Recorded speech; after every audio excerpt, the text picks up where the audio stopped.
ఒకప్పుడు అమెరికా అధ్యక్షుడు వైట్ హౌస్‌లోకి అపారమైనటువంటి మర్యాదలతో వెళ్ళినవాడు కేఏ పాల్. నేనే అది ఇంతకుముందు చెప్పా. ఆ రోజుల్లో ఆయన స్థాయి అది. కాకపోతే ఇప్పుడు మానసిక సమతౌల్యం లేదు అన్నటువంటి విషయం అనేక సార్లు కనబడుతుంటది.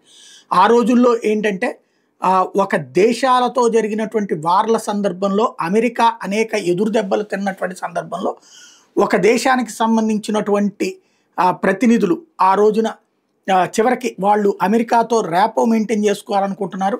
కానీ అమెరికాతో ఎలా మెయింటైన్ చేయాలో తెలియనటువంటి సందర్భంలో పాల్ అక్కడికి మత ప్రబోధాలకు వెళ్ళడం, ఆ దేశ అధ్యక్షుడు అమెరికాతో ర్యాపోకి ఓకే అంటాం, అమెరికా ఎలాగ తప్పించుకోవాలనుకుంటున్న సందర్భంలో పాల్ దొరకడం, దాంతో శాంతి దూత అయిపోయాడు, అంతర్జాతీయ శాంతి దూత అయిపోయాడు.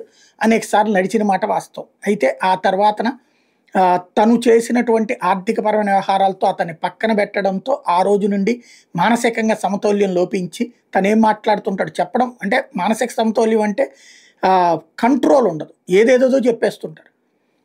వైట్ హౌస్లో మాట్లాడాను, ఇప్పుడే ట్రంప్తో మాట్లాడాను, ఇప్పుడే పుతిన్తో మాట్లాడాను, అది నమ్మేవాళ్ళు కూడా ఉంటారు. ఎందుకంటే మన దేశంలో ఏది మొన్న మధ్య జరిగినటువంటి పాస్టర్ ప్రవీణ్ విషయంలో ఎవరో చంపేశారు అని చెప్పి ఎట్లాంటిది అయితే నమ్మిస్తారో ఇది కూడా అట్లాగే నమ్మేటటువంటి వాళ్ళు ఉంటారు. అలాగే నమ్మేవాళ్ళు ఇంటర్వ్యూలు చేస్తుంటారు. అందులో పాల్ గారు ఇప్పుడు పాకిస్తాన్కి వెళ్ళడానికి రెడీ అట, మోడీతో మాట్లాడుతున్నాడట, మోడీ ఒప్పుకుంటే వెళ్తాడట, అమెరికా అధ్యక్షుడు ట్రంప్తో కూడా మాట్లాడేస్తున్నాడట. ఇవి ఇప్పుడు మనం వినాల్సినటువంటి కొత్త సూక్తులు. సో మీరు ఇప్పుడు వెళ్తున్నారా పాకిస్తాన్కి? ప్రైమ్ మినిస్టర్ గారితో మాట్లాడాం, వారి ఆఫీస్ గ్రీన్ సిగ్నల్ ఇస్తే వెళ్ళాలి. ఎందుకంటే నేను ఇప్పుడు ఇండియన్ పొలిటికల్ ఉన్నాను కనుక, అమెరికాలో లేదు కనుక, అలాగే వైట్ హౌస్ తో కూడా మాట్లాడాను.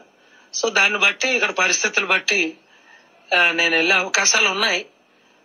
అది green signal from prime minister ఉంటే బాగుంటుందని. ఏం చేస్తాడు పాకిస్తాన్కి వెళ్ళి, ఏం మాట్లాడతాడు, ఏం శాంతి కల్పిస్తాడు, అసలు ఏమన్నా అర్థం ఉందా?